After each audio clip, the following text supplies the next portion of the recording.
قۆناغ بە قۆناغ پرۆژە ڕاگیراوەکانی سنووری گەرمیان بە گەڕدەخرێنەوە.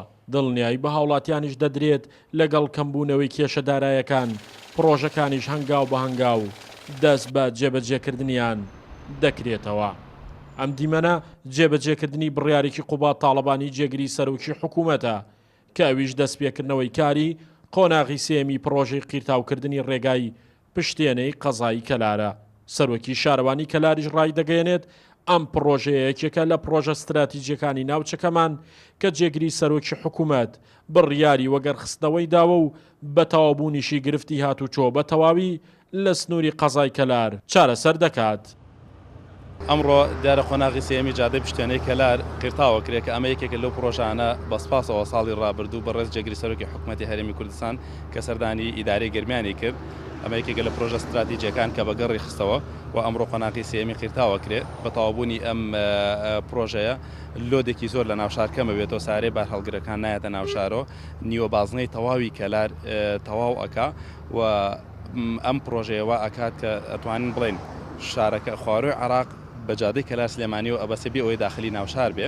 کۆمپانیای جێبەجێکاری پرۆژەکە جەخت لەوە دەکەنەوە دەست لە پرۆژەکە هەڵناگرن تاوەکو قۆناغەکانی کۆتایی. لەگەڵ ئەوەشدا داواکاریان لە حکوومەت ئەوەیە ئاستەنگەکانی بەردەم کارەکانیان چارەسەر بکەن بۆ ئەوەی لە وادەی خۆیدا پرۆژەکە تەواو بکەن. لە ساڵەکانی 2013 بۆ 14 بڕێک ئیشمان لێ کردبوو لە ساڵاتەی پاشان بە بۆنەیەم قەیرانەوە ئیشەکانمان ڕاگرت و وەسێنران، بەڵام دوایەوەی سەردانی قوباد بۆ مەنتیقەکە و بۆ ناوچەکە یەکێ لەو پرۆژانەی کە کارا کرایەوە لەو 8 پرۆژەیە ئەم پرۆژەی ئێمە بوو.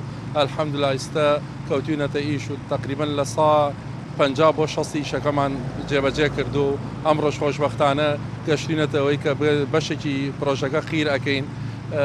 بەڵام تاکە شتێکە ئێستا مابێتمان گۆڕانکاریەکمان هەیە ئەگەر بکرێت داوا لە حکوومەتەکەین ئەم گۆڕانکاریشمان بۆ جێبەجێ بک بۆ خزمەتکردنی پرۆژەکەی لە پێشا اینجا بۆ خزمەتکردنی ناوچەکەش. ئەم پرۆژەیە بە هەرسێ قۆناغەکەیەوە درێژەکەی زیاتر لە 12 کیلۆمەتر دەبێت و بۆ تەواوبوونیشی زیاتر لە 3 ملیار دیناری بۆ تەرخان کراوە.